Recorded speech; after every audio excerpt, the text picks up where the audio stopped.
Uma história absolutamente arrepiante. Fico a pensar, na vossa opinião, quem foram os maiores culpados por esta tragédia? As assassinas como Amélia Dyer que executaram os atos ou a sociedade hipócrita que criou a necessidade dos seus serviços, abandonando estas mães ao desespero? Vamos debater. Olá, exploradores da história sombria! Sejam muito bem-vindos de volta ao nosso canal, onde desenterramos os segredos mais perturbadores e chocantes do passado. Se você é novo por aqui, não se esqueça de se inscrever no canal e ativar o sininho para não perder nenhum dos nossos mergulhos nas profundezas mais escuras da humanidade. Hoje, vamos viajar para a Inglaterra vitoriana, uma época que muitos romantizam como um período de elegância, moralidade e progresso. Mas por trás das fachadas respeitáveis e dos salões bem decorados existia um mundo de hipocrisia, desespero e horror que poucos ousam contar. Esta é a história das fazendas de crianças, um negócio macabro onde mulheres desesperadas pagavam para que seus bebês fossem mortos. Capítulo 1. Bem-vindos ao canal da escuridão. Imaginem por um momento, vocês são uma jovem mulher na Inglaterra de 1870. Vocês cometeram o pecado imperdoável de engravidar fora do casamento. A sociedade os rejeita, a família os abandona, e vocês se encontram sozinhas com um bebê que não podem criar.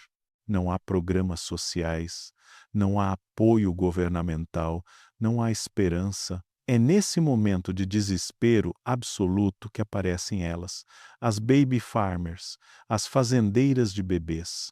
Essas mulheres se apresentavam como salvadoras, anjos da misericórdia que ofereciam uma solução para o problema das mães solteiras. Por uma pequena quantia, geralmente entre 5 e 20 libras, elas prometiam encontrar lares amorosos para os bebês indesejados. Algumas até ofereciam serviços de adoção permanente por valores maiores, garantindo que a criança seria criada como se fosse própria.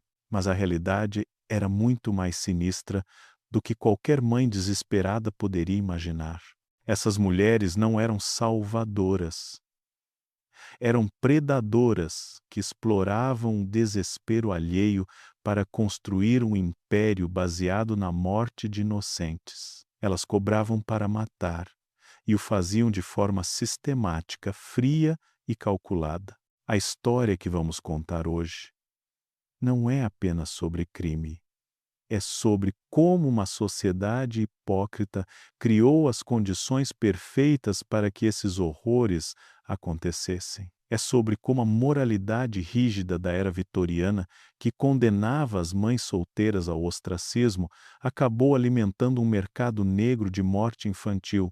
Vamos conhecer Amélia Dyer, conhecida como o Anjo da Morte de Reading, que pode ter matado mais de 400 bebês ao longo de sua carreira assassina. Vamos descobrir Margaret Waters, pioneira nesse negócio macabro que transformou sua casa em um verdadeiro cemitério infantil. E vamos entender como essas mulheres conseguiram operar por décadas protegidas pelo silêncio de uma sociedade que preferia ignorar o problema e enfrentá-lo. Esta história vai mexer com vocês. Vai fazer vocês questionarem como uma sociedade pode ser tão cruel com suas próprias crianças. Vai mostrar como a hipocrisia moral pode criar monstros muito reais, que se escondem por trás de fachadas respeitáveis. Mas antes de começarmos nossa jornada pelos corredores mais sombrios da história vitoriana, eu preciso avisar. O que vocês vão ouvir hoje é perturbador. São relatos reais de crueldade sistemática contra os mais vulneráveis da sociedade. Se vocês têm o coração sensível, talvez seja melhor parar por aqui. Mas se vocês, como eu, acreditam que é importante conhecer esses capítulos sombrios para entender como chegamos até aqui, então fiquem comigo. A Inglaterra vitoriana nos ensinou muito sobre progresso, tecnologia e civilização. mas também nos ensinou sobre as profundezas da crueldade humana quando a moralidade se torna uma máscara para esconder os piores instintos. As fazendas de crianças não eram aberrações. Eram produtos diretos de um sistema que condenava as mulheres ao desespero e depois lucrava com esse desespero. Ao longo dos próximos capítulos, vamos desvendar cada aspecto dessa história terrível. Vamos entender como funcionava o negócio, quem eram as vítimas, como os crimes eram cometidos e como finalmente foram descobertos. Vamos conhecer as protagonistas dessa tragédia, tanto as assassinas quanto suas vítimas, e vamos tentar compreender como uma sociedade inteira pôde fechar os olhos para tamanha crueldade. Esta não é apenas uma história sobre o passado. É uma lição sobre como a intolerância, a hipocrisia e a falta de compaixão podem criar condições para que os piores crimes aconteçam. É um lembrete de que por trás de toda fachada respeitável podem se esconder os mais terríveis segredos. Então respirem fundo, preparem-se emocionalmente e vamos juntos descobrir a verdade por trás das fazendas de crianças da Inglaterra vitoriana. Uma verdade que vai chocar vocês, vai perturbá-los, mas que também vai ensinar muito sobre a natureza humana e sobre como uma sociedade pode falhar com seus membros mais vulneráveis. Lembrem-se de deixar seus comentários ao longo da história.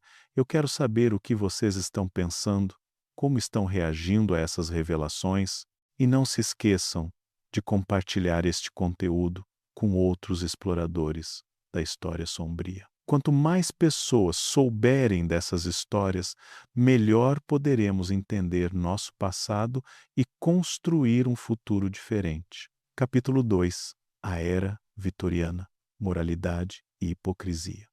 Para entendermos como as fazendas de crianças puderam existir e prosperar, precisamos primeiro mergulhar no contexto da sociedade vitoriana. A Inglaterra de 1860 a 1910 era um paradoxo vivo, uma sociedade que se orgulhava de sua moralidade cristã enquanto criava as condições perfeitas para os crimes mais hediondos. A era vitoriana foi marcada por uma obsessão com a respeitabilidade. A classe média emergente havia criado um código moral rígido que governava todos os aspectos da vida, especialmente a sexualidade feminina. Uma mulher decente deveria ser pura, submissa e devotada ao lar. Qualquer desvio dessa norma era visto não apenas como um pecado, mas como uma ameaça à própria estrutura da sociedade. Nesse contexto, uma gravidez fora do casamento era considerada a maior das transgressões. Uma mulher que engravidasse sem estar casada não era vista apenas como uma pecadora. Era considerada uma pária social, uma mancha na reputação de toda a família. O estigma era tão forte que muitas famílias preferiam expulsar suas próprias filhas a enfrentar a vergonha social. Mas aqui está a hipocrisia fundamental da sociedade vitoriana. Enquanto condenavam as mulheres que engravidavam fora do casamento, raramente questionavam os homens responsáveis por essas gravidezes. Os homens da alta sociedade frequentemente seduziam empregadas domésticas, operárias e outras mulheres vulneráveis, sabendo que poderiam simplesmente abandoná-las quando as consequências aparecessem. As leis da época também refletiam essa dupla moral. Uma mulher solteira que desse à luz era automaticamente responsável pelo sustento da criança, independentemente de sua situação financeira.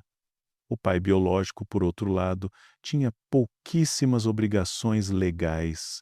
Mesmo quando a paternidade era comprovada, os tribunais raramente forçavam os homens a assumir responsabilidades financeiras significativas.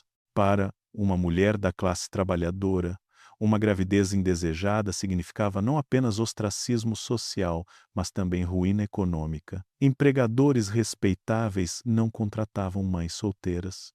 Proprietários não alugavam casas para elas. Até mesmo as igrejas, que pregavam compaixão e perdão, frequentemente fechavam suas portas para essas mulheres caídas. O resultado era previsível: milhares de mulheres se encontravam em situações desesperadoras, com bebês que não podiam sustentar e nenhum lugar para onde ir. Algumas tentavam criar os filhos sozinhas, vivendo na pobreza extrema. Outras abandonavam os bebês em orfanatos superlotados, onde a taxa de mortalidade chegava a 80%. E muitas procuravam alternativas mais drásticas. Foi nesse vácuo de compaixão e apoio social que as fazendas de crianças encontraram seu nicho. Elas ofereciam exatamente o que essas mulheres desesperadas precisavam: uma solução discreta para um problema que a sociedade se recusava a reconhecer. Por uma quantia relativamente pequena, prometiam fazer o problema desaparecer. A linguagem usada pelos anúncios das baby farmers era cuidadosamente elaborada para atrair mães desesperadas sem despertar suspeitas das autoridades. Frases como cuidados maternais oferecidos, adoção amorosa garantida e discrição absoluta eram códigos que todas as mulheres em apuros entendiam perfeitamente. Esses anúncios apareciam regularmente em jornais respeitáveis, escondidos entre ofertas de emprego e serviços domésticos. Os editores dos jornais sabiam exatamente o que estavam publicando, mas faziam vista grossa em troca do dinheiro dos anúncios. Era mais uma camada da hipocrisia vitoriana. Lucrar com o problema enquanto fingiam não saber que ele existia. A própria terminologia baby farming revela muito sobre como a sociedade via essas crianças indesejadas. Elas eram tratadas como produtos agrícolas, commodities que podiam ser compradas, vendidas e descartadas conforme a conveniência. Não eram vistas como seres humanos com direitos e necessidades, mas como problemas a serem resolvidos da forma mais eficiente possível. O sistema legal da época também facilitava esses crimes. Não havia registros de nascimento obrigatórios até 1874 e, mesmo depois disso, muitos nascimentos não eram registrados, especialmente entre as classes mais pobres. Isso significava que um bebê poderia simplesmente desaparecer sem deixar rastros oficiais. Além disso, as autoridades policiais eram notoriamente relutantes em investigar casos envolvendo crianças ilegítimas. A atitude geral era de que essas crianças eram um problema social que era melhor ignorar. Mesmo quando surgiam suspeitas sobre as atividades das baby farmers, as investigações eram superficiais e frequentemente arquivadas sem conclusão. A medicina da época também contribuía para encobrir os crimes. A mortalidade infantil era extremamente alta na era vitoriana. Cerca de 15% dos bebês morriam no primeiro ano de vida. E isso fornecia uma cobertura perfeita para as baby farmers. Quando um bebê morria sob seus cuidados, era fácil atribuir a morte a causas naturais. Os médicos vitorianos, em sua maioria homens da classe alta, compartilhavam dos preconceitos de sua época em relação às mães solteiras. Muitos viam as altas taxas de mortalidade entre bebês ilegítimos como uma espécie de justiça divina, uma forma natural de a sociedade se livrar de elementos indesejáveis. Essa atitude se estendia até mesmo aos coroners, os investigadores responsáveis por determinar as causas de morte suspeitas. Quando confrontados com bebês mortos encontrados em circunstâncias questionáveis, eles frequentemente optavam por vereditos de morte natural ou causas desconhecidas, evitando investigações mais profundas que poderiam expor verdades inconvenientes. A imprensa vitoriana também desempenhava um papel na perpetuação desses crimes, embora ocasionalmente publicassem histórias sensacionalistas sobre casos descobertos de baby farming, eles raramente faziam a conexão com as condições sociais que criavam a demanda por esses serviços. Era mais fácil retratar as baby farmers como aberrações isoladas do que questionar o sistema que as criava. Essa combinação tóxica de moralidade rígida, hipocrisia social, negligência legal e indiferença institucional criou o ambiente perfeito para que as fazendas de crianças prosperassem. Elas não eram um bug no sistema vitoriano, eram um feature, uma válvula de escape que permitia à sociedade manter sua fachada moral enquanto se livrava discretamente de seus problemas. É importante entender que as mulheres que procuravam os serviços das baby farmers não eram monstros, eram vítimas de um sistema cruel que as colocava em situações impossíveis. Muitas eram jovens inocentes que haviam sido seduzidas e abandonadas. Outras eram mulheres casadas que haviam engravidado de outros homens e temiam a violência de maridos ciumentos. Algumas eram viúvas que simplesmente não tinham recursos para criar mais filhos. O que todas tinham em comum era o desespero. Elas não procuravam as baby farmers porque queriam se livrar de seus filhos, mas porque acreditavam que não tinham outra escolha. A sociedade vitoriana havia criado um sistema onde o amor maternal era menos importante que a respeitabilidade social, onde era melhor uma criança morrer discretamente do que viver como um lembrete constante da vergonha familiar. Esta é a verdadeira tragédia das fazendas de crianças. Elas não surgiram apesar da moralidade vitoriana, mas por causa dela. Foram o produto direto de uma sociedade que valorizava mais as aparências do que a vida humana, que preferia esconder seus problemas a enfrentá-los com compaixão e justiça. Capítulo 3. O nascimento das fazendas de crianças. As primeiras fazendas de crianças começaram de forma aparentemente inocente, na década de 1860. Inicialmente eram mulheres da classe trabalhadora que ofereciam serviços legítimos de cuidado infantil para mães que precisavam trabalhar. Algumas realmente cuidavam bem das crianças, fornecendo alimentação adequada e atenção básica em troca de uma pequena taxa semanal. Mas logo algumas dessas mulheres perceberam que havia muito mais dinheiro a ser feito explorando o desespero das mães solteiras. Em vez de cobrar taxas semanais pequenas por cuidados genuínos, elas começaram a oferecer soluções permanentes por quantias maiores pagas antecipadamente. A promessa era sempre a mesma: encontrar uma família amorosa que adotaria a criança como se fosse própria. O modelo de negócio era perversamente simples. Uma mãe desesperada pagaria entre 5 e 20 libras. Uma fortuna para uma mulher da classe trabalhadora, para que a baby farmer cuidasse de seu bebê permanentemente. A mãe assinaria um documento transferindo todos os direitos sobre a criança e depois desapareceria, aliviada por ter resolvido seu problema e esperançosa de que seu filho teria uma vida melhor. Mas não havia famílias adotivas esperando, não havia lares amorosos preparados para receber essas crianças. O que havia era um sistema calculado de assassinato em massa, disfarçado de caridade cristã.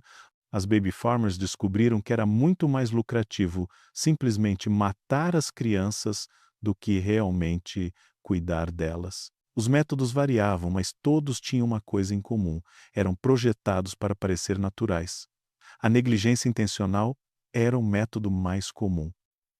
Os bebês eram alimentados com leite diluído ou água açucarada, mantidos em condições insalubres e privados de cuidados médicos básicos.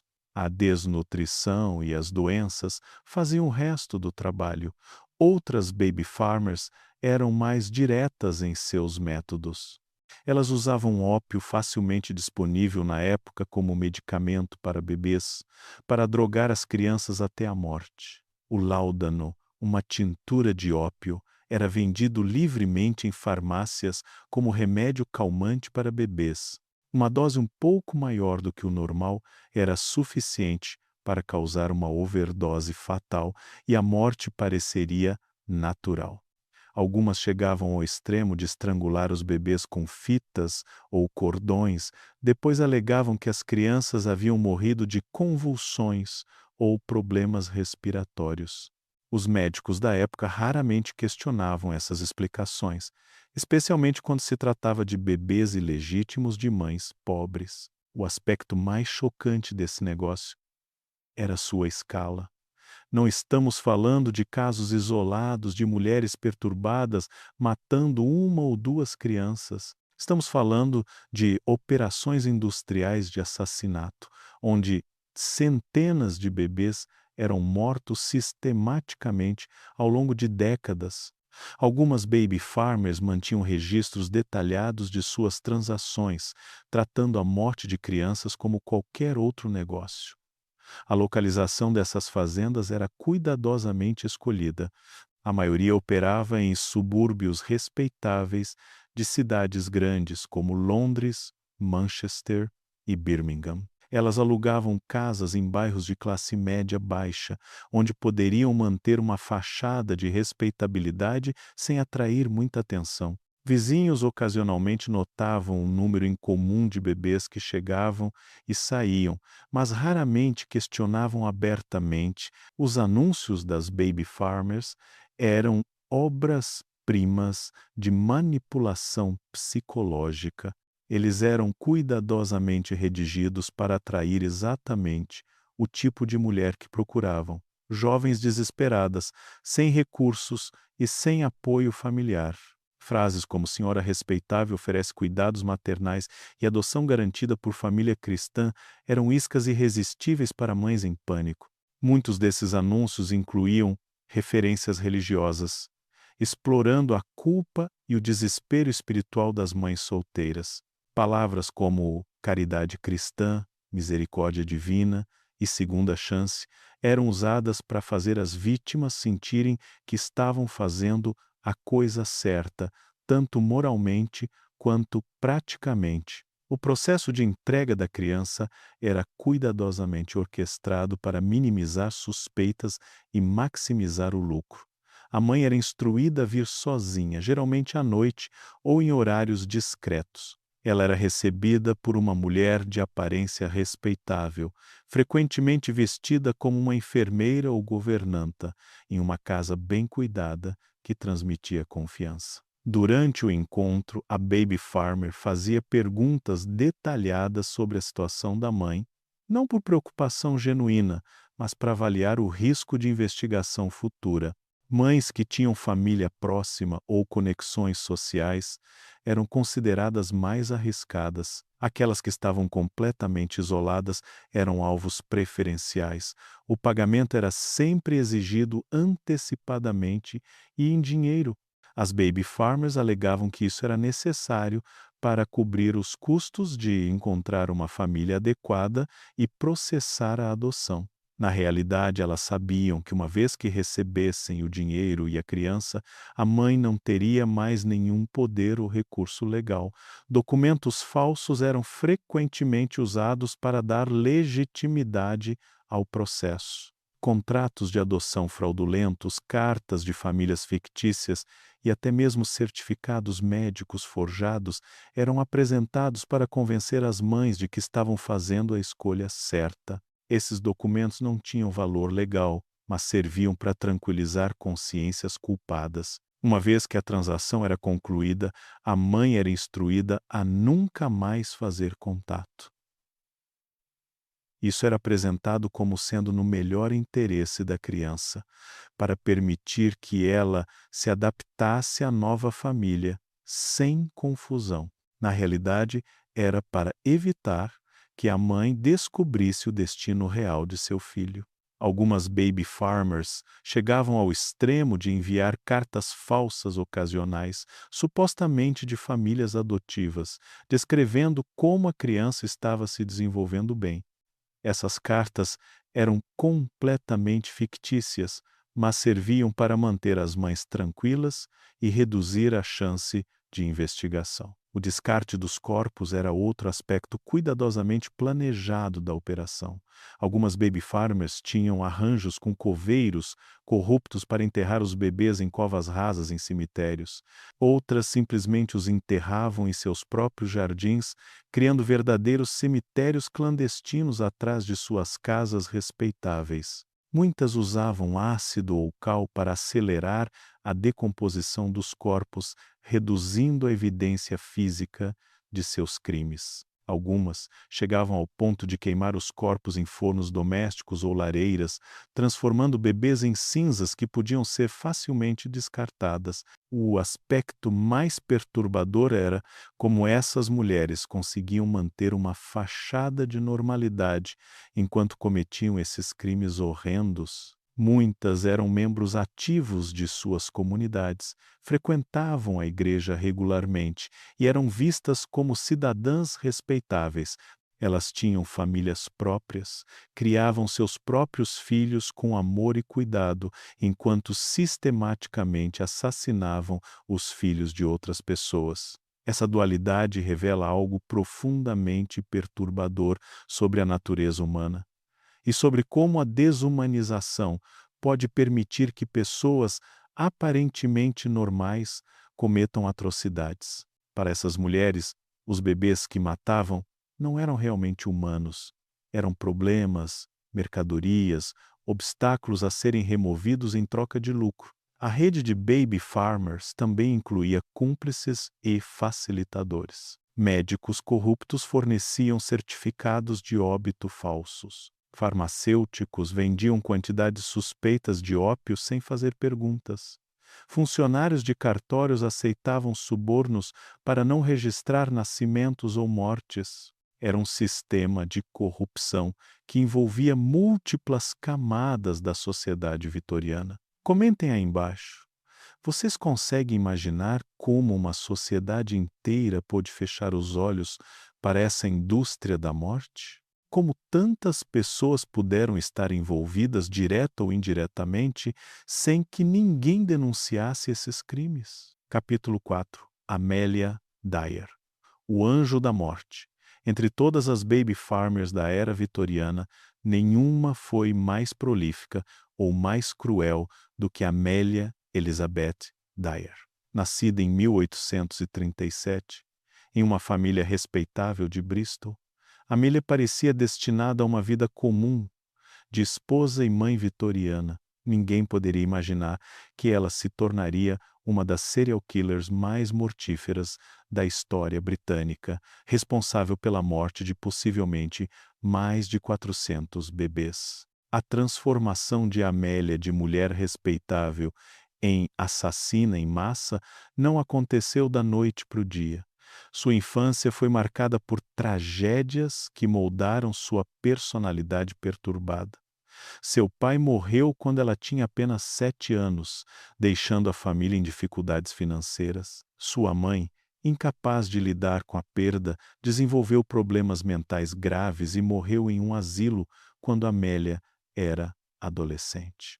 Essas experiências traumáticas deixaram Amélia com uma visão distorcida da maternidade e do valor da vida infantil. Ela havia visto em primeira mão como crianças podiam ser um fardo, como podiam drenar recursos familiares e causar sofrimento. Essa perspectiva sombria se tornaria a base de sua futura carreira assassina. Em 1859, Amelia se casou com George Thomas, um homem mais velho que trabalhava como operário. O casamento produziu uma filha, Ellen, mas não trouxe a felicidade que Amélia esperava. George era alcoólatra e frequentemente violento, e a família vivia em constante pobreza. Foi durante esse período difícil que Amélia começou a desenvolver os problemas mentais que a atormentariam pelo resto da vida.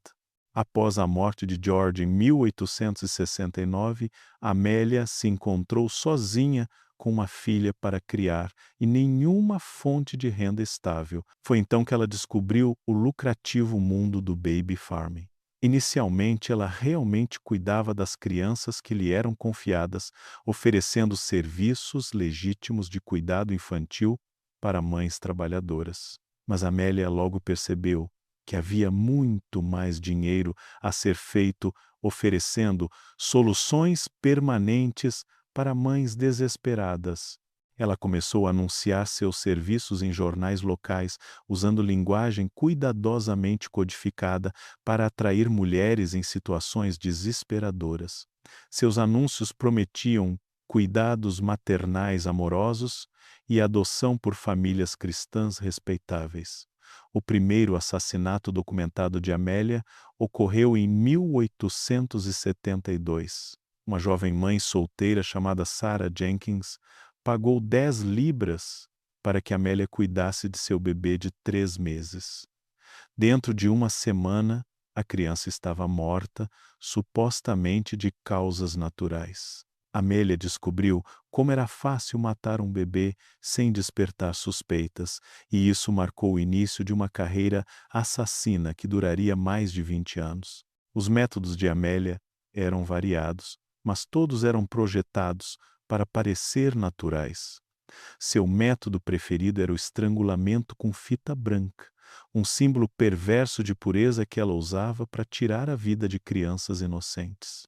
Ela também usava a negligência intencional, privando os bebês de comida e cuidados médicos até que morressem de desnutrição ou doença. O ópio era outra ferramenta favorita de Amélia. Ela comprava grandes quantidades de láudano, alegando que era para tratar sua própria condição nervosa. Na realidade, ela usava a droga para dopar os bebês até a morte, criando overdoses que pareciam acidentes trágicos, mas naturais. O que tornava a Amélia particularmente perigosa era sua habilidade de manter uma fachada de respeitabilidade. Ela se mudava frequentemente, sempre para bairros de classe média, onde podia se passar por uma viúva respeitável, oferecendo serviços de cuidado infantil. Ela se vestia bem, falava educadamente e frequentava a igreja regularmente, criando uma imagem de mulher piedosa e confiável. Amélia também era mestra na manipulação psicológica. Ela tinha uma habilidade quase sobrenatural de identificar mulheres vulneráveis e explorar seus medos e culpas. Ela sabia exatamente o que dizer para convencer uma mãe desesperada de que entregar seu bebê era a coisa mais amorosa que ela poderia fazer. Durante os encontros com potenciais clientes, Amélia representava o papel de uma santa secular. Ela falava sobre sua própria experiência como mãe, sobre sua devoção cristã e sobre sua missão de ajudar mulheres em dificuldades. Ela até mesmo chorava lágrimas falsas pela situação difícil das mães, criando uma conexão emocional que tornava mais fácil para elas entregarem seus filhos. O sistema de Amélia era altamente organizado.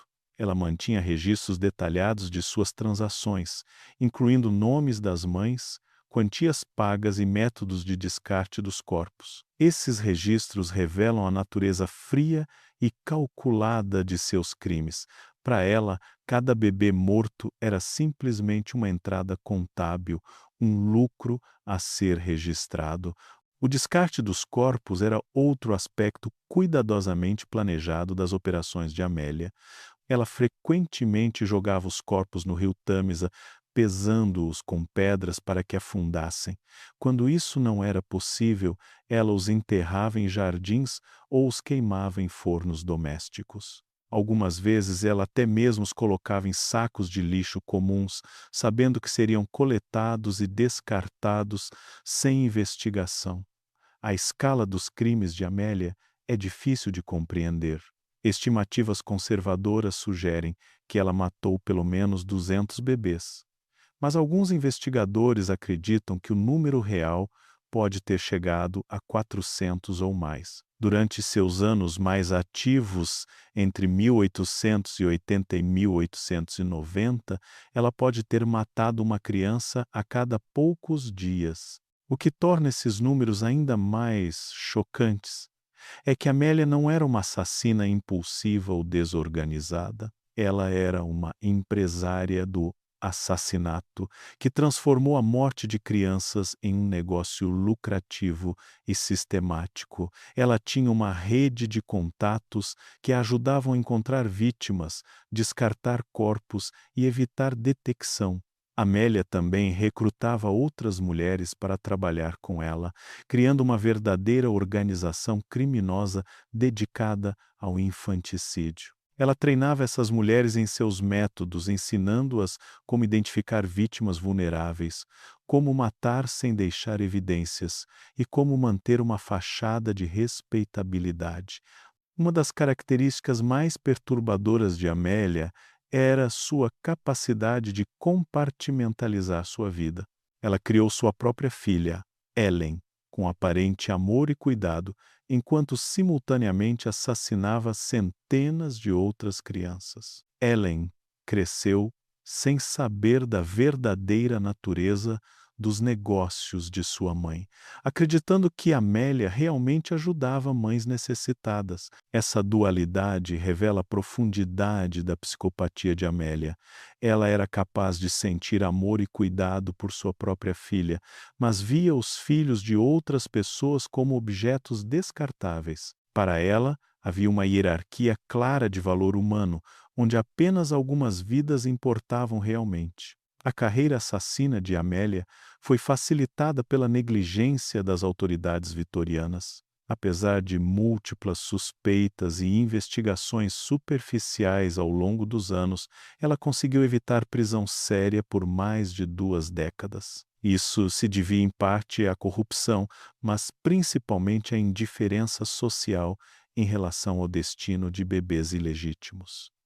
Amélia também se beneficiou do sexismo da época. Como mulher, ela era vista como naturalmente maternal e cuidadosa, tornando difícil para muitos acreditarem que ela pudesse ser capaz de tais crimes. Essa percepção equivocada a protegeu por anos, permitindo que continuasse matando enquanto mantinha uma reputação de respeitabilidade. O império do terror de Amélia finalmente começou a desmoronar no final da década de 1890, quando mudanças na lei e na atitude pública tornaram mais difícil para as baby farmers operarem impunemente. Mas mesmo então, levaria uma descoberta chocante para finalmente expor a verdadeira extensão de seus crimes e trazer justiça para suas centenas de vítimas inocentes. Capítulo 5. Margaret Waters, a pioneira do horror. Antes de Amelia Dyer se tornar o nome mais infame associado às fazendas de crianças, houve Margaret Waters, uma mulher que pode ser considerada a pioneira desse negócio macabro. Nascida em 1835, Margaret foi uma das primeiras a perceber o potencial lucrativo de explorar o desespero das mães solteiras vitorianas, estabelecendo métodos e práticas que seriam depois copiados por dezenas de outras baby farmers. Margaret cresceu em uma família pobre de Londres, onde aprendeu desde cedo que a sobrevivência dependia de astúcia e falta de escrúpulos. Seu pai era um pequeno criminoso que frequentemente estava na prisão, e sua mãe sustentava a família através de atividades questionáveis, incluindo a venda ilegal de bebidas alcoólicas e serviços de parteira não licenciada. Foi através de sua mãe que Margaret teve seu primeiro contato com o mundo sombrio das gravidezes indesejadas e dos bebês não queridos. Ela viu como mulheres desesperadas pagavam qualquer quantia para resolver seus problemas, e como havia pouco escrutínio oficial sobre o que acontecia com essas crianças depois que nasciam. Em 1855, Margaret se casou com um homem chamado John Waters, um trabalhador portuário que bebia pesadamente e frequentemente ficava desempregado. O casal teve 2 filhos, mas a vida doméstica era marcada por violência e pobreza constante. Foi durante esse período que Margaret começou a procurar formas de complementar a renda familiar. Inicialmente, Margaret oferecia serviços legítimos de parteira e cuidado pós-parto para mulheres da vizinhança. Ela tinha mãos hábeis, e conhecimento prático sobre partos herdado de sua mãe. Mas logo ela percebeu que havia muito mais dinheiro a ser feito, não apenas ajudando no nascimento, mas também resolvendo o problema dos bebês indesejados. O primeiro caso documentado de Margaret como baby farmer ocorreu em 1862. Uma jovem empregada doméstica chamada Mary Thompson havia engravidado de seu patrão e foi demitida quando sua condição se tornou aparente. Desesperada e sem recursos, ela procurou Margaret após ouvir rumores de que ela ajudava mulheres em situações difíceis. Margaret cobrou 5 libras de Mary, uma fortuna para uma empregada doméstica desempregada, prometendo encontrar uma família respeitável que adotaria o bebê. Mary conseguiu o dinheiro vendendo suas poucas posses e emprestando de conhecidos, acreditando que estava fazendo o melhor para seu filho. O bebê foi entregue a Margaret em uma noite chuvosa de outubro, e Mary nunca mais o viu. O que Mary não sabia era que seu filho havia morrido apenas 3 dias após a entrega. Margaret o havia alimentado apenas com água açucarada e o mantido em um porão frio e úmido até que ele sucumbiu à desnutrição e hipotermia. O corpo foi enterrado no pequeno jardim atrás da casa de Margaret, marcando o início de um cemitério clandestino que cresceria ao longo dos anos. Encorajada pelo sucesso de sua primeira transação, Margaret começou a anunciar seus serviços de forma mais agressiva. Ela colocava anúncios em jornais locais, usando linguagem cuidadosamente codificada, que atrairia mulheres desesperadas sem despertar suspeitas das autoridades. Frases como cuidados maternais oferecidos por senhora cristã e adoção garantida em lar respeitável se tornaram sua marca registrada. Margaret também desenvolveu um sistema sofisticado para atrair vítimas. Ela mantinha contatos em hospitais, casas de caridade e até mesmo em igrejas, pessoas que a informavam sobre mulheres grávidas em situações desesperadoras. Essas informantes recebiam uma pequena comissão por cada cliente que direcionavam para Margaret. Os métodos de assassinato de Margaret eram particularmente cruéis. Diferentemente de algumas baby farmers que usavam veneno ou estrangulamento para uma morte relativamente rápida, Margaret preferia métodos que prolongavam o sofrimento. Ela frequentemente privava os bebês de comida por dias, alimentando-os apenas com água ou leite extremamente diluído, observando-os definhar lentamente. Outro método favorito de Margaret era a exposição ao frio. Ela mantinha os bebês em porões úmidos ou sótãos gelados, vestidos apenas com roupas finas, deixando que a hipotermia fizesse seu trabalho mortal. Esse método tinha a vantagem de parecer natural. Bebês vitorianos frequentemente morriam de resfriados e outras doenças respiratórias. Margaret também experimentou com drogas, usando ópio e outros narcóticos disponíveis na época para drogar os bebês até a morte. Ela descobriu que uma dose cuidadosamente calculada de láudano poderia matar uma criança em poucas horas, deixando poucos sinais óbvios de envenenamento. O que tornava Margaret particularmente perigosa era sua habilidade de manter múltiplas identidades. Ela usava nomes falsos, endereços fictícios e histórias elaboradas para confundir potenciais investigadores. Em alguns bairros, ela era conhecida como Margaret Smith, uma viúva respeitável. Em outros, ela era Mrs. Johnson, uma enfermeira aposentada com experiência em cuidados infantis. Margaret também foi pioneira no uso de documentos falsos para dar legitimidade aos seus crimes. Ela forjava certidões de nascimento, contratos de adoção e até mesmo cartas de famílias fictícias descrevendo como as crianças estavam se adaptando bem aos novos lares. Esses documentos não tinham valor legal, mas serviam para tranquilizar as consciências culpadas das mães. O jardim da casa de Margaret em Brixton se tornou um verdadeiro cemitério de crianças. Investigações posteriores revelaram os restos de pelo menos 16 bebês enterrados em covas rasas ao redor da propriedade. Alguns corpos foram encontrados em caixas de madeira improvisadas, outros simplesmente embrulhados em panos e jogados em buracos no solo. Margaret mantinha registros meticulosos de seus crimes, tratando cada assassinato como uma transação comercial. Seus diários, descobertos anos depois, continham entradas como recebido 8 libras de JS pela menina. Resolvido em 4 dias, lucro líquido 7 libras e 15 shillings. A linguagem fria e comercial revela como ela havia completamente desumanizado suas vítimas. Uma das características mais perturbadoras de Margaret era sua capacidade de fingir compaixão e cuidado maternal. Quando recebia um bebê de uma mãe desesperada, ela frequentemente chorava lágrimas falsas, falava sobre sua própria experiência como mãe e prometia cuidar da criança como se fosse sua própria. Essa performance convincente tornava ainda mais fácil para as mães entregarem seus filhos. Margaret também desenvolveu técnicas sofisticadas de manipulação psicológica. Ela estudava cuidadosamente cada mãe que a procurava, identificando suas vulnerabilidades específicas e adaptando sua abordagem de acordo.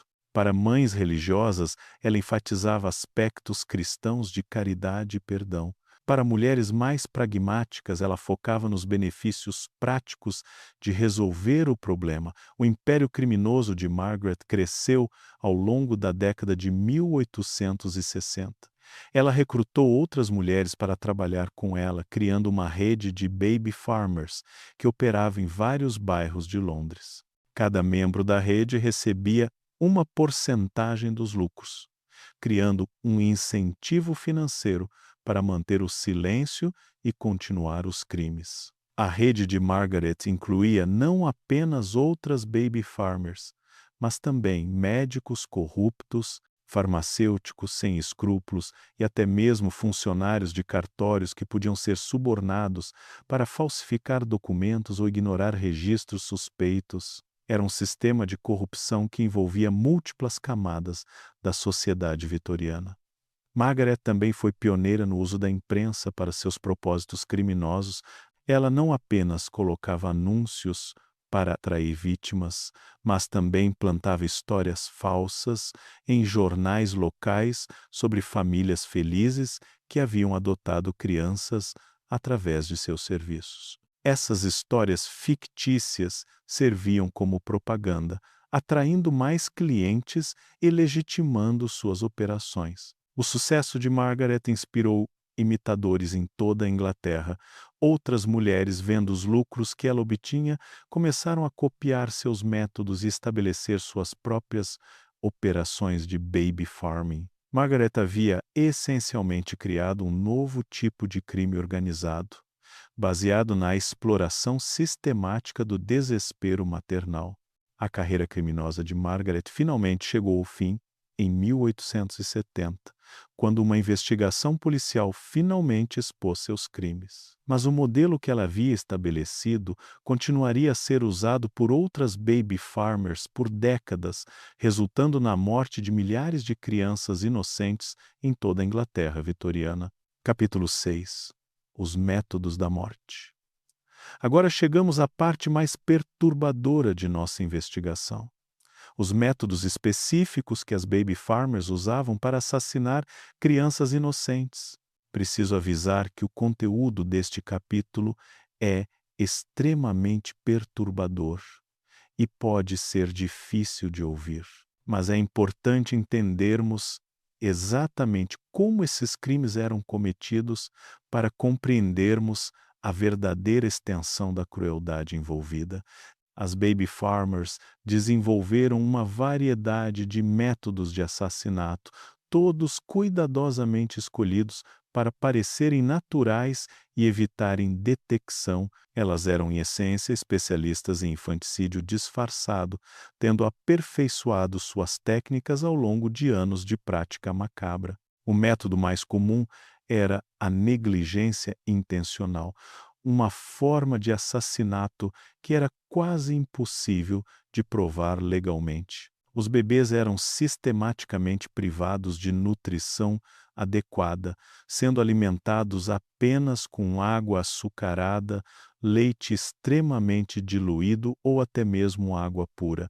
Sem os nutrientes necessários, as crianças definhavam rapidamente, morrendo de desnutrição em questão de dias ou semanas. Essa forma de assassinato era particularmente cruel porque prolongava o sofrimento das vítimas. Os bebês choravam constantemente de fome, mas seus choros eram ignorados ou silenciados com doses de ópio. Eles perdiam peso rapidamente, suas peles ficavam pálidas e enrugadas, e seus corpos pequenos se contorciam de dor até que finalmente sucumbiam à fome. Outro método amplamente usado era o envenenamento por ópio. O láudano, uma tintura de ópio, era vendido livremente nas farmácias vitorianas como remédio calmante para bebês.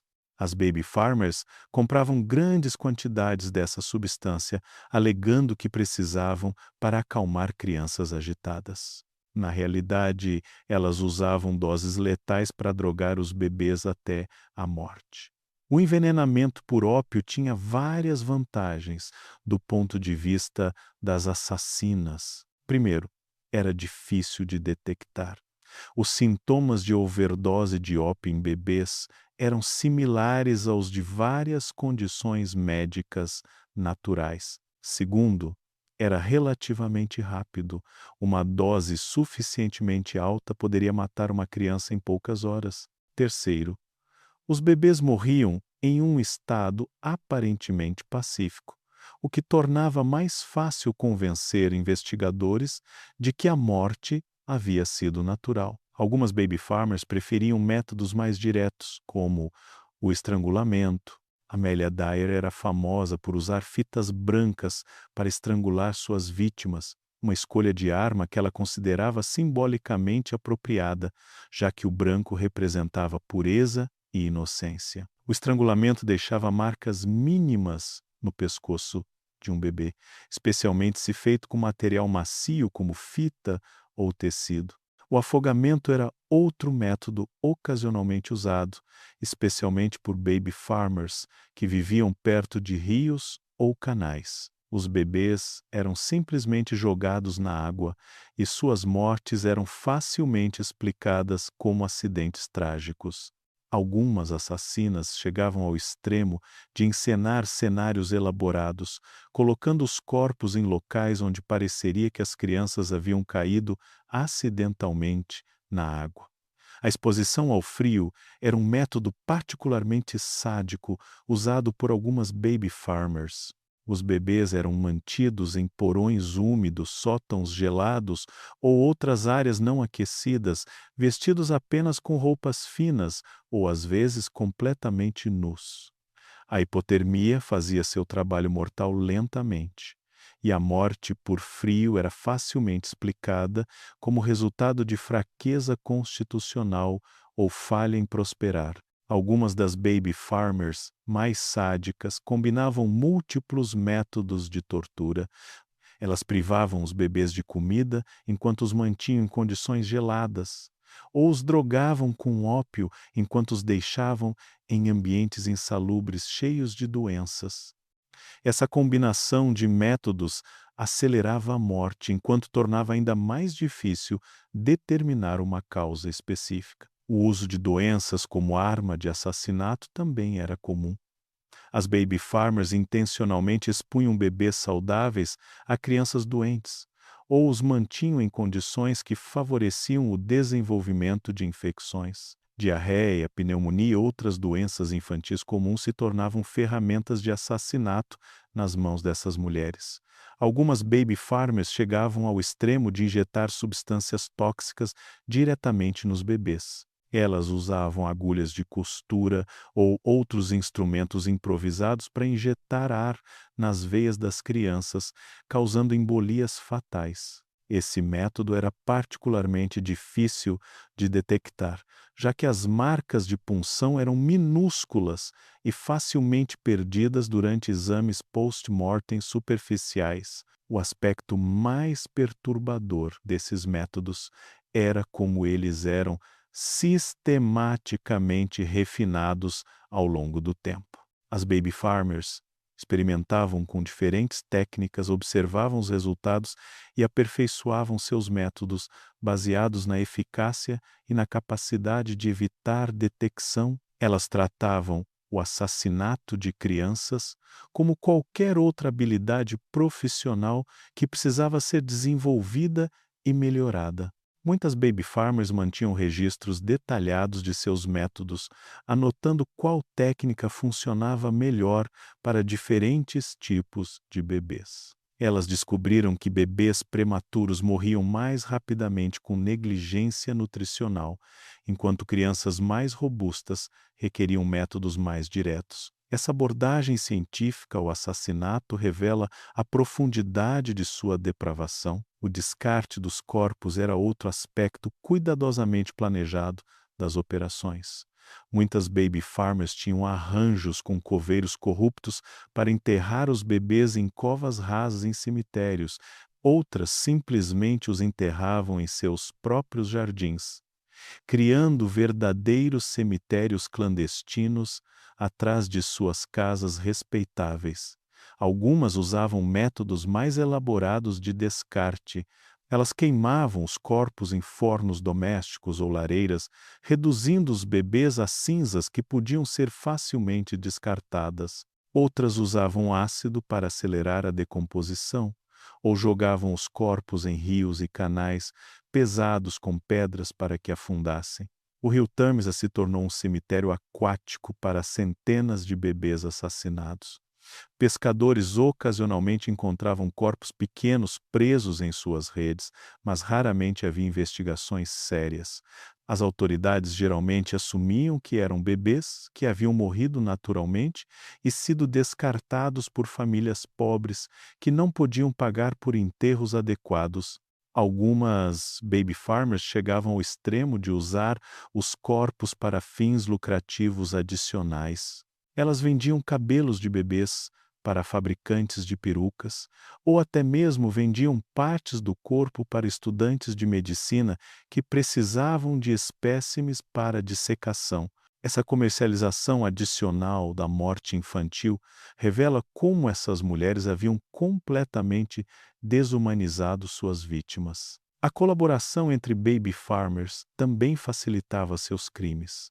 Elas compartilhavam técnicas, trocavam clientes quando estavam sobrecarregadas e até mesmo se ajudavam mutuamente no descarte de corpos. Essa rede de cooperação criminosa tornava seus crimes mais eficientes e mais difíceis de detectar. Comentem aí embaixo como vocês estão se sentindo ao ouvir sobre esses métodos horríveis. É difícil acreditar que seres humanos possam ser capazes de tanta crueldade sistemática contra crianças inocentes, não é? O aspecto mais chocante de todos esses métodos era como eles eram aplicados com frieza clínica. Essas mulheres não matavam em momentos de paixão ou loucura. Elas assassinavam como parte de uma rotina diária, tratando a morte de bebês como qualquer outra tarefa doméstica. Elas podiam matar uma criança pela manhã e depois servir chá para vizinhos à tarde, mantendo uma fachada de normalidade que escondia a verdadeira extensão de sua maldade. Capítulo 7. As vítimas silenciosas. Até agora, focamos principalmente nas perpetradoras desses crimes horríveis, mas é crucial que dediquemos tempo para honrar a memória das verdadeiras vítimas. Os milhares de bebês inocentes cujas vidas foram brutalmente interrompidas pelas baby farmers. Essas crianças não eram apenas estatísticas ou números em registros criminais. Cada uma tinha uma história, uma mãe que a amava o suficiente para tentar encontrar uma vida melhor para ela, e um potencial de vida que foi cruelmente negado. A maioria dessas crianças morreu sem nome, sem registro oficial de nascimento ou morte, sem túmulos marcados ou luto público. Elas simplesmente desapareceram da história como se nunca tivessem existido. Mas cada uma dessas vidas perdidas representa uma tragédia individual, uma família destruída e um futuro que nunca pôde se realizar. Vamos começar com Sarah Jane, uma bebê de apenas 6 semanas, que foi entregue a Amelia Dyer em março de 1895. Sua mãe, Elizabeth Thompson, era uma jovem de 19 anos que trabalhava como empregada doméstica em uma mansão em Londres. Elizabeth havia sido seduzida pelo filho do patrão, um jovem de 25 anos, que prometeu casar com ela, mas a abandonou assim que descobriu a gravidez. Elizabeth foi demitida imediatamente quando sua condição se tornou aparente. Sem referências, sem dinheiro e grávida, ela não conseguiu encontrar outro emprego. Ela deu à luz Sarah Jane, um abrigo para mulheres desamparadas, onde as condições eram deploráveis e a mortalidade infantil era alta. Mas Sarah Jane era uma bebê forte e saudável, com olhos azuis brilhantes e um choro vigoroso que enchia Elizabeth de esperança. Durante 6 semanas, Elizabeth lutou para cuidar de sua filha. Ela vendia flores nas ruas durante o dia, carregando Sarah Jane em um chale amarrado ao peito. À noite, elas dormiam em albergues baratos ou, quando não havia dinheiro, em bancos de parques ou portais de igrejas. Elizabeth amava profundamente sua filha, mas sabia que não podia continuar assim para sempre. Foi então que Elizabeth viu o anúncio de Amelia Dyer no jornal local. Senhora respeitável oferece cuidados maternais amorosos, adoção garantida por família cristã, discrição absoluta. Para Elizabeth, parecia uma resposta às suas orações. Ela vendeu seus últimos pertences para conseguir as 10 libras que Amélia cobrava, acreditando que estava dando a Sarah Jane a chance de uma vida melhor. O encontro entre Elizabeth e Amélia foi cuidadosamente orquestrado para maximizar a confiança. Amélia recebeu Elizabeth em uma casa bem cuidada, vestida como uma enfermeira respeitável. Ela segurou Sarah Jane com aparente ternura, comentou sobre como a bebê era bonita e saudável, e assegurou Elizabeth de que encontraria uma família maravilhosa para ela. Elizabeth assinou os papéis de transferência de custódia, com lágrimas nos olhos, beijou Sarah Jane uma última vez e a entregou a Amélia. Ela saiu da casa acreditando que havia feito o sacrifício mais amoroso que uma mãe poderia fazer, abrir mão de sua própria felicidade para dar a seu filho uma chance de uma vida melhor. Mas Sarah Jane nunca teve essa chance. Dentro de 24 horas após deixar os braços de sua mãe, ela estava morta. Amélia a havia estrangulado com uma fita branca enquanto a bebê dormia, um método que ela havia aperfeiçoado ao longo de anos de prática. O corpo de Sarah Jane foi jogado no rio Tâmisa naquela mesma noite, pesado com pedras para que afundasse. Elizabeth nunca soube o destino real de sua filha. Ela recebeu uma carta forjada algumas semanas depois, supostamente de uma família adotiva, descrevendo como Sarah Jane estava se adaptando bem ao novo lar. Elizabeth guardou essa carta pelo resto da vida, encontrando consolo na crença de que sua filha estava viva e feliz em algum lugar. A história de Thomas William é igualmente trágica. Ele era filho de Mary O'Connor, uma imigrante irlandesa de 22 anos que havia chegado a Londres em busca de trabalho. Mary encontrou emprego numa fábrica têxtil, mas foi demitida quando engravidou de um supervisor que se recusou a assumir responsabilidade pela criança. Thomas nasceu em janeiro de 1889, durante um dos invernos mais rigorosos que Londres já havia experimentado. Mary não tinha dinheiro para aquecimento ou comida adequada, e ela e o bebê viviam em um quarto minúsculo, em um cortiço superlotado. Apesar das condições terríveis, Thomas Era um bebê alegre que sorria facilmente e raramente chorava. Mary amava Thomas desesperadamente, mas sabia que ele não sobreviveria ao inverno se ela não encontrasse ajuda. Ela havia ouvido falar de Margaret Waters através de outras mulheres no cortiço, mulheres que sussurravam sobre uma senhora que ajudava mães em dificuldades. Com o coração partido, Mary procurou Margaret e entregou Thomas em troca de 8 libras, dinheiro que ela havia conseguido emprestado de agiotas. Thomas morreu 3 dias depois, não por métodos violentos, mas por negligência calculada. Margaret simplesmente parou de alimentá-lo, dando-lhe apenas água quando ele chorava de fome. O bebê forte, saudável, definhava rapidamente, seus sorrisos desaparecendo enquanto seu corpinho se tornava cada vez mais fraco. Ele morreu sozinho em um porão frio, sem o conforto dos braços de sua mãe. Mary recebeu uma carta falsa informando que Thomas havia sido adotado por uma família de fazendeiros no interior, onde ele teria ar puro e muito espaço para brincar. Ela morreu 20 anos depois, ainda acreditando que havia salvado a vida de seu filho ao entregá-lo a Margaret Waters. Nem todas as vítimas eram bebês recém-nascidos. Emma Louise tinha quase 1 ano quando foi entregue a uma baby farmer chamada Annie Walters em 1892. Sua mãe, Catherine Smith, era uma viúva que havia se casado novamente, mas seu novo marido se recusava a aceitar a filha de seu primeiro casamento. Emma era uma criança precoce que já caminhava e falava algumas palavras. Ela tinha cabelos dourados, cacheados e olhos verdes expressivos que cativavam todos que a conheciam. Catherine a amava profundamente, mas foi forçada a escolher entre sua filha e seu novo casamento quando o marido deu um ultimato. Ou Emma ia embora, ou ele a deixaria.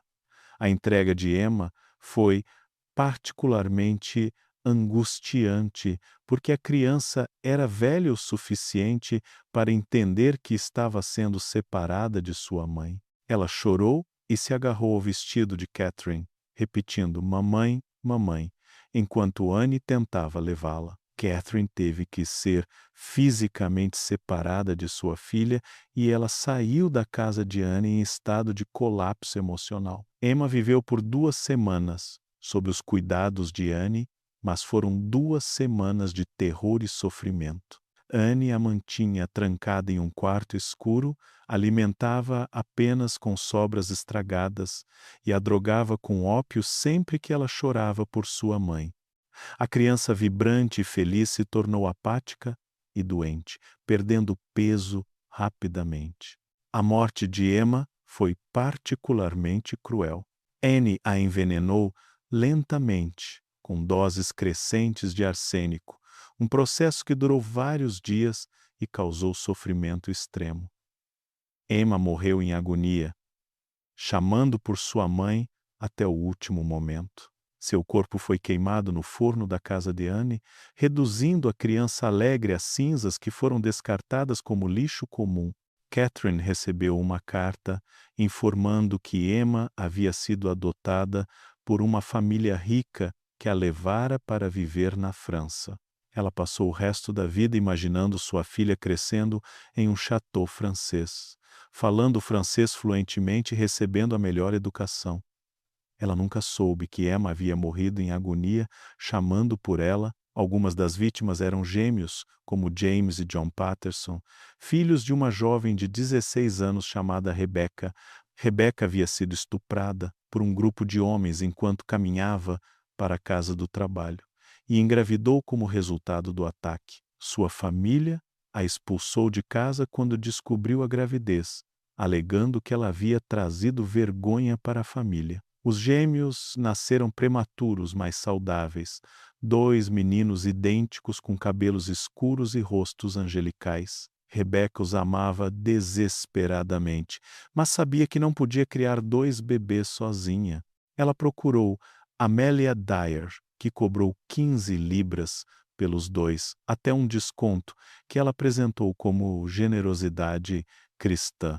James e John morreram no mesmo dia, estrangulados com a mesma fita branca que Amélia usava para todas as suas vítimas.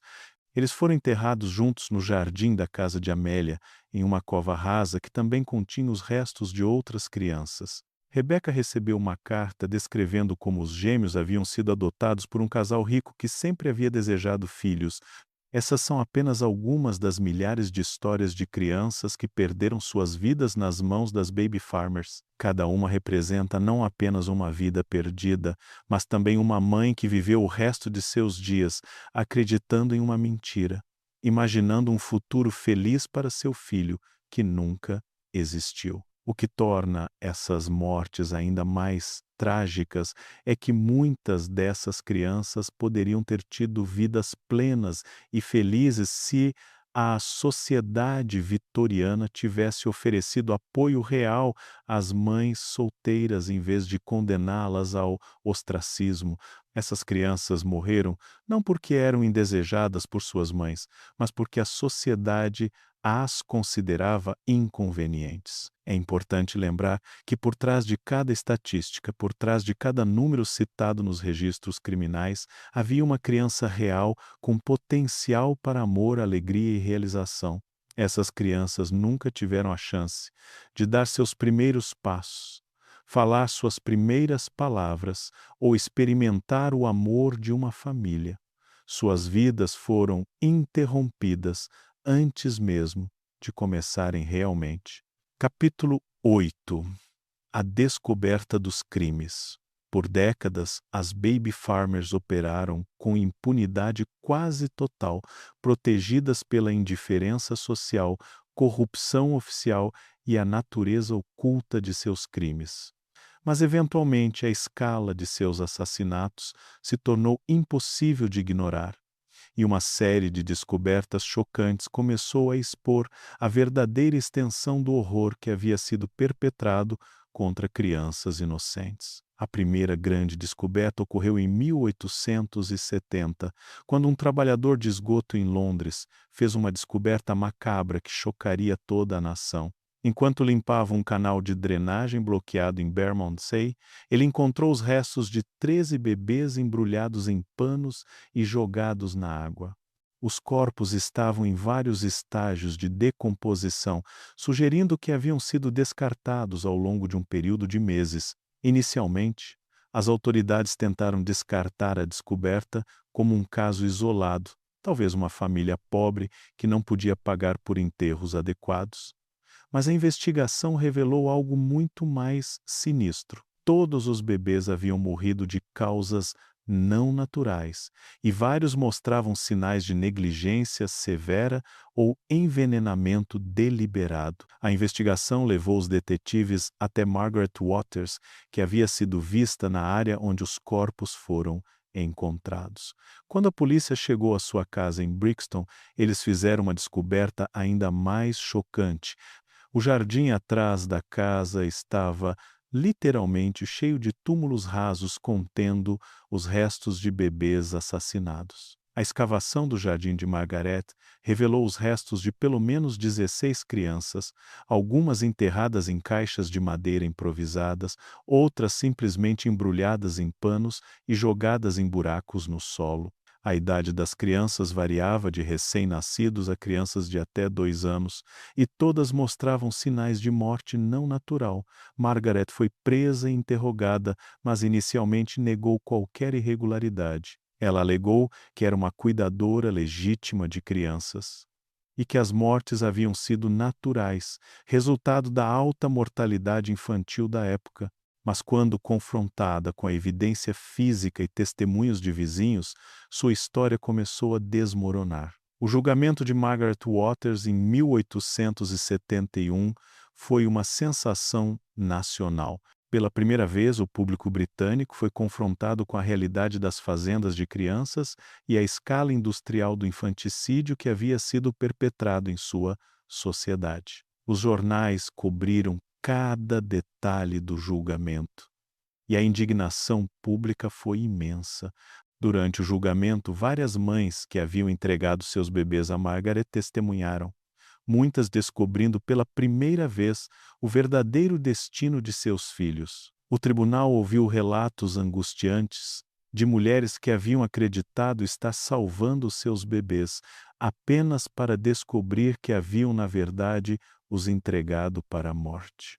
Margaret foi considerada culpada de assassinato e sentenciada à morte. Ela foi executada em 1872, tornando-se uma das últimas mulheres a serem enforcadas publicamente na Inglaterra. Sua execução atraiu uma multidão de milhares de pessoas, muitas das quais gritavam insultos e exigiam justiça para as crianças mortas. Mas a descoberta dos crimes de Margaret foi apenas o começo. Sua prisão e julgamento levaram a uma investigação mais ampla das práticas de baby farming em toda a Inglaterra. A polícia começou a investigar outras mulheres que ofereciam serviços similares, e logo descobriram que Margaret não era um caso isolado, mas parte de uma rede muito maior de assassinas infantis. Uma das descobertas mais chocantes veio em 1896, quando um barqueiro no rio Tâmisa encontrou um saco de lona contendo o corpo de uma bebê. O que tornou essa descoberta particularmente significativa foi que o corpo estava embrulhado em papel de jornal com um endereço parcialmente visível escrito nele. A investigação desse endereço levou a polícia até Amelia Dyer, que havia se mudado recentemente para Reading. Quando os detetives chegaram à sua casa, encontraram evidências que os chocaram mesmo depois de décadas investigando crimes violentos. A casa estava cheia de roupas de bebê, mamadeiras e outros itens infantis, mas não havia crianças vivas à vista. Uma busca mais detalhada da propriedade revelou evidências de uma operação de assassinato em massa que superava até mesmo os crimes de Margaret Waters. Os detetives encontraram registros meticulosos que Amelia havia mantido de suas transações, incluindo nomes de mães, quantias pagas e métodos de descarte dos corpos. Os registros de Amelia revelaram a escala verdadeiramente assombrosa de seus crimes. Ao longo de mais de 20 anos, ela havia processado centenas de bebês, cobrando taxas que variavam de 5 a 20 libras por criança. Seus lucros totais chegavam a milhares de libras, uma fortuna considerável para a época. Mas talvez a descoberta mais perturbadora tenha sido uma coleção de fitas brancas que Amélia mantinha em uma caixa especial. Cada fita havia sido usada para estrangular um bebê, e Amélia as guardava como troféus macabros de seus crimes. Havia mais de 200 fitas na coleção, cada uma representando uma vida inocente que havia sido brutalmente interrompida. A investigação de Amélia também revelou a extensão da rede de baby farmers que operava em toda a Inglaterra. Ela mantinha correspondência com dezenas de outras mulheres envolvidas no mesmo negócio, trocando informações sobre métodos, compartilhando clientes e até mesmo negociando territórios para evitar competição. Uma das cartas encontradas na casa de Amélia era particularmente chocante. Era de uma baby farmer em Manchester que se gabava de ter processado 50 bebês em um único ano, descrevendo seus métodos em detalhes gráficos e pedindo conselhos sobre como aumentar sua eficiência. À medida que mais baby farmers eram descobertas e presas, o público britânico começou a compreender a verdadeira escala do horror que havia sido perpetrado. Não se tratava de alguns casos isolados de mulheres perturbadas, mas de uma indústria sistemática de assassinato infantil que havia operado por décadas com o conhecimento tácito de autoridades corruptas. A investigação também revelou o papel da corrupção oficial em permitir que esses crimes continuassem. Vários policiais, médicos e funcionários de cartórios foram presos por aceitar subornos para ignorar evidências ou falsificar documentos. Um médico em particular havia assinado mais de 100 certidões de óbito falsas para bebês que haviam sido assassinados. A descoberta dos crimes das baby farmers também expôs a hipocrisia da sociedade vitoriana. Muitas das famílias respeitáveis que haviam condenado mães solteiras foram reveladas como tendo usado os serviços das baby farmers para se livrar de parentes inconvenientes ou filhos ilegítimos de membros da família. Um escândalo particular envolveu um membro do parlamento que havia usado os serviços de Amelia Dyer para se livrar de um filho que havia tido com uma empregada doméstica. Quando o caso se tornou público, ele foi forçado a renunciar em desgraça, mas o dano à reputação da classe política já havia sido feito. A imprensa desempenhou um papel crucial na exposição desses crimes. Jornalistas investigativos começaram a fazer conexões entre casos aparentemente isolados, revelando padrões de comportamento que sugeriam uma conspiração muito maior. Suas reportagens chocaram o público e criaram pressão política para uma reforma significativa. Uma das reportagens mais impactantes foi uma série de artigos no Times de Londres que rastreou o destino de mais de 100 bebês que haviam sido entregues a várias baby farmers. Em todos os casos, as crianças haviam simplesmente desaparecido, sem registros de adoção ou qualquer evidência de que ainda estivessem vivas. À medida que mais evidências vinham à tona, tornou-se claro que os crimes das baby farmers eram apenas a ponta do iceberg de um problema social muito maior. A sociedade vitoriana havia criado condições que tornavam esses crimes não apenas possíveis, mas inevitáveis, e agora era forçada a confrontar as consequências de sua própria hipocrisia e crueldade. Comentem aí embaixo. Como vocês acham que a sociedade reagiu quando descobriu a verdadeira extensão desses crimes? Consegue imaginar o choque e a indignação do público ao perceber que isso havia acontecido bem debaixo de seus narizes por tanto tempo? Capítulo 9.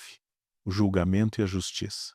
Os julgamentos das baby farmers se tornaram alguns dos eventos judiciais mais sensacionais da era vitoriana. Pela primeira vez na história britânica, o público foi confrontado com evidências detalhadas de assassinato em massa sistemático de crianças, e a reação foi de choque, horror e uma sede de justiça que havia sido reprimida por décadas de indiferença oficial. O julgamento de Amelia Dyer, que começou em abril de 1896 no Old Bailey, foi particularmente dramático. A sala do tribunal estava lotada todos os dias, com filas de pessoas esperando do lado de fora, na esperança de conseguir um lugar para testemunhar o que muitos consideravam o julgamento do século. A acusação, liderada pelo promotor Sir Charles Russell, apresentou um caso devastador contra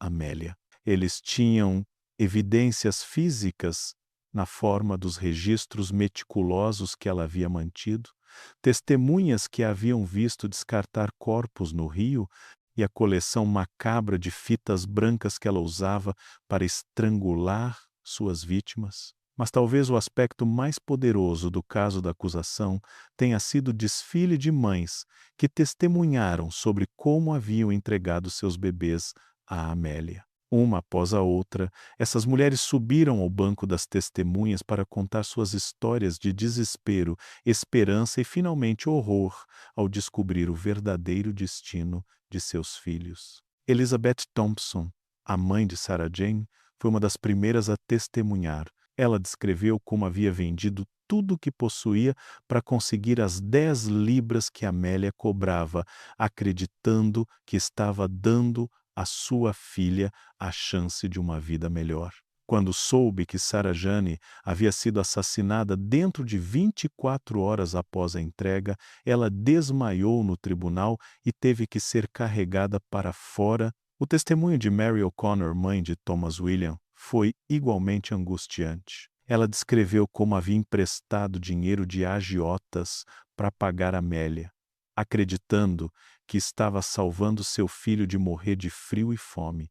Quando descobriu que Thomas havia morrido de negligência intencional, ela gritou no tribunal: "Eu matei meu próprio filho. Eu o entreguei para a morte."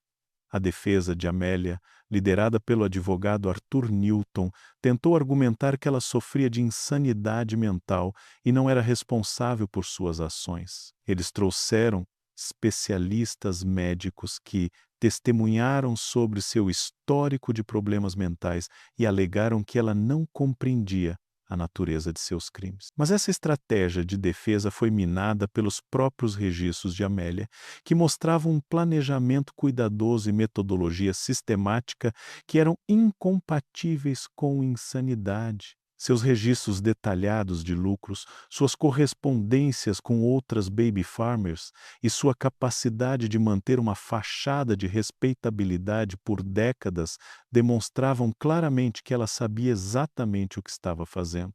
Durante o julgamento, Amélia permaneceu em grande parte silenciosa, ocasionalmente balançando a cabeça ou murmurando para si mesma.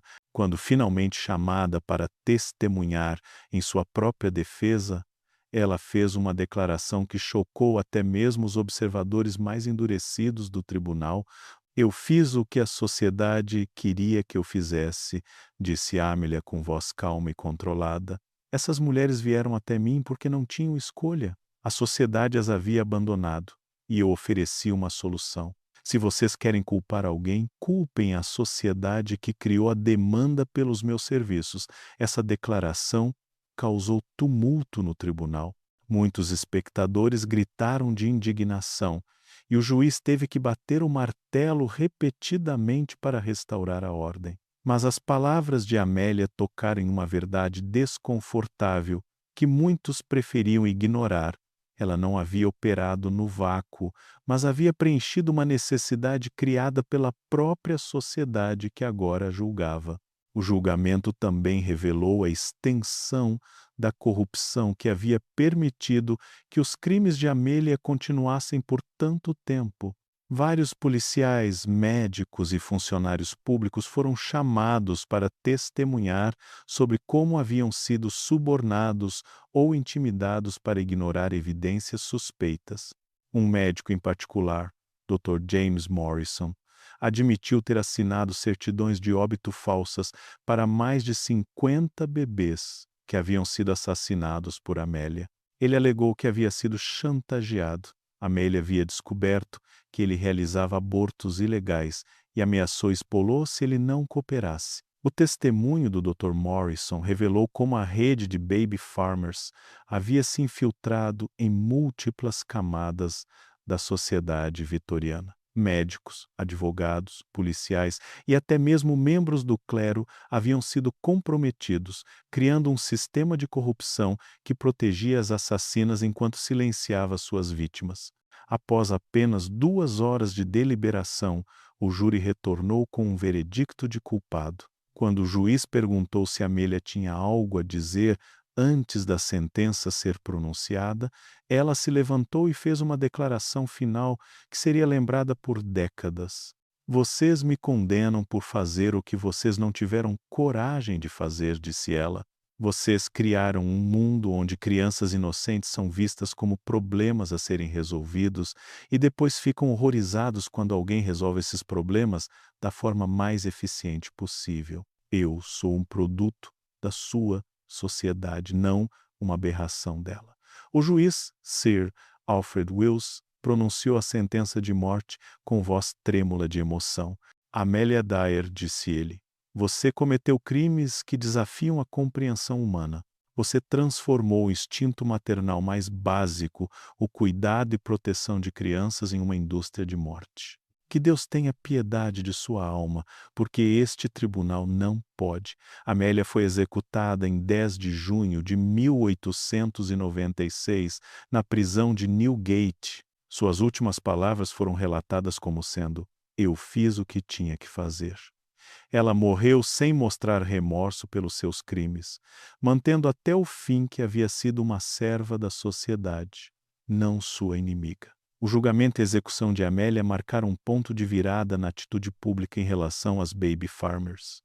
Outros julgamentos se seguiram rapidamente, à medida que mais assassinas eram descobertas e processadas. Anne Walters, que havia matado Emma Louise e dezenas de outras crianças, foi julgada e executada em 1897. Sarah Ellis, uma baby farmer de Birmingham, que havia operado por mais de 15 anos, foi julgada em 1898. Durante seu julgamento, foi revelado que ela havia desenvolvido métodos particularmente cruéis de assassinato, incluindo o uso de agulhas de tricô para perfurar os cérebros dos bebês. Ela também foi condenada à morte e executada. Mas nem todas as baby farmers enfrentaram a pena capital. Algumas conseguiram acordos de confissão que resultaram em sentenças de prisão perpétua. Mary Johnson, que havia operado em Manchester, confessou ter matado pelo menos 30 bebês em troca de uma sentença de prisão perpétua. Ela morreu na prisão 20 anos depois, ainda mantendo que havia feito um favor às mães ao resolver seus problemas. Os julgamentos também resultaram em mudanças significativas na lei. O Infant Life Protection Act de 1897 tornou obrigatório o registro de todos os cuidadores de crianças e estabeleceu inspeções regulares de instalações de cuidado infantil. Também tornou crime aceitar dinheiro para cuidar de uma criança sem a devida licença. Essas mudanças legais foram acompanhadas por reformas sociais mais amplas. Organizações de caridade começaram a estabelecer lares para mães solteiras e seus filhos, oferecendo alternativas reais aos serviços das baby farmers. O governo também começou a fornecer assistência limitada para famílias necessitadas, reconhecendo que a pobreza extrema havia contribuído para a demanda pelos serviços das assassinas. Mas talvez a mudança mais significativa tenha sido na atitude pública em relação às mães solteiras. Os julgamentos das baby farmers forçaram a sociedade vitoriana a confrontar sua própria hipocrisia e crueldade. Muitas pessoas começaram a questionar se era justo condenar mulheres ao ostracismo por gravidezes fora do casamento, especialmente quando essa condenação levava diretamente à morte de crianças inocentes. No entanto, é importante notar que essas mudanças foram graduais e limitadas. A sociedade vitoriana não mudou da noite para o dia, e muitos dos preconceitos e atitudes que haviam criado o mercado para as baby farmers persistiram por décadas, mas os julgamentos marcaram o início de uma mudança lenta, mas significativa, na forma como a sociedade tratava suas mulheres e crianças mais vulneráveis. Os julgamentos das baby farmers também estabeleceram precedentes legais importantes que influenciariam o sistema de justiça criminal britânico por gerações. Eles demonstraram que crimes sistemáticos contra os vulneráveis não seriam tolerados, independentemente das circunstâncias sociais que os criaram. Capítulo 10. O legado do terror. Chegamos ao final de nossa jornada através de um dos capítulos mais sombrios da história vitoriana. Mas antes de encerrarmos, é crucial que examinemos o legado duradouro das fazendas de crianças e as lições que essa tragédia histórica ainda tem a nos ensinar hoje, mais de um século depois. O impacto imediato dos escândalos das baby farmers na sociedade britânica foi profundo e duradouro. Pela primeira vez, o público foi forçado a confrontar as consequências mortais de sua própria hipocrisia moral. A revelação de que milhares de crianças haviam sido sistematicamente assassinadas enquanto a sociedade fazia vista grossa criou uma crise de consciência nacional que reverberaria por décadas. Uma das mudanças mais significativas foi na atitude em relação às mães solteiras. Embora o estigma não tenha desaparecido da noite para o dia, Os julgamentos das baby farmers forçaram muitas pessoas a questionar se era moralmente justificável condenar mulheres a tal desespero que elas se sentiam obrigadas a entregar seus filhos para assassinas. Organizações religiosas, que anteriormente haviam sido algumas das mais duras críticas das mães solteiras, começaram a estabelecer lares e programas de apoio. A Igreja da Inglaterra, em particular, reconheceu publicamente que sua atitude anterior havia contribuído para a tragédia e se comprometeu a oferecer compaixão em vez de condenação. O sistema legal também passou por reformas significativas. O Infant Life Protection Act de 1897 foi apenas o começo. Leis subsequentes estabeleceram padrões mais rigorosos para cuidados infantis, criaram sistemas de inspeção e tornaram obrigatório o registro de nascimentos e mortes. Essas mudanças tornaram muito mais difícil para futuros predadores operarem com a impunidade que as baby farmers haviam desfrutado. Mas talvez o legado mais importante tenha sido o reconhecimento de que a sociedade tinha uma responsabilidade coletiva pelo bem-estar de suas crianças mais vulneráveis. Os escândalos das baby farmers demonstraram que ignorar problemas sociais não os fazia desaparecer, apenas os empurrava para as sombras, onde podiam se tornar ainda mais mortais. A cobertura da imprensa dos julgamentos também estabeleceu novos padrões para o jornalismo investigativo. Repórteres como William Thomas Stead, do Pall Mall Gazette, pioneiraram técnicas de investigação que expuseram não apenas os crimes individuais, mas os sistemas sociais que os tornaram possíveis. Esse tipo de jornalismo se tornaria crucial para expor injustiças sociais futuras. No campo da medicina, os escândalos levaram a reformas na profissão médica. O papel de médicos corruptos em facilitar os crimes das baby farmers resultou em códigos de ética mais rigorosos e sistemas de supervisão mais eficazes. A profissão médica reconheceu que tinha uma responsabilidade especial de proteger os vulneráveis, não explorá-los. Os casos das baby farmers também influenciaram o desenvolvimento da psicologia criminal. Estudiosos começaram a examinar como indivíduos aparentemente normais podiam cometer crimes tão hediondos, levando a uma melhor compreensão da psicopatia e do comportamento criminal sistemático. Esse conhecimento se tornaria crucial para identificar e prevenir crimes similares no futuro, mas o legado das fazendas de crianças vai além das mudanças institucionais. Elas nos ensinaram lições fundamentais sobre a natureza humana e sobre como sociedades podem criar condições para que os piores crimes aconteçam. Uma dessas lições é que a desumanização de grupos vulneráveis sempre leva à tragédia. As baby farmers conseguiram matar milhares de crianças porque a sociedade vitoriana havia efetivamente desumanizado bebês ilegítimos. Essas crianças não eram vistas como seres humanos plenos com direitos e necessidades, mas como problemas inconvenientes que precisavam ser resolvidos. Essa desumanização tornou possível tratá-las como mercadorias descartáveis. Outra lição crucial é sobre o perigo da hipocrisia moral. A sociedade vitoriana se orgulhava de sua moralidade cristã e seus valores familiares, mas essa mesma moralidade criou as condições que tornaram os crimes das baby farmers não apenas possíveis, mas inevitáveis.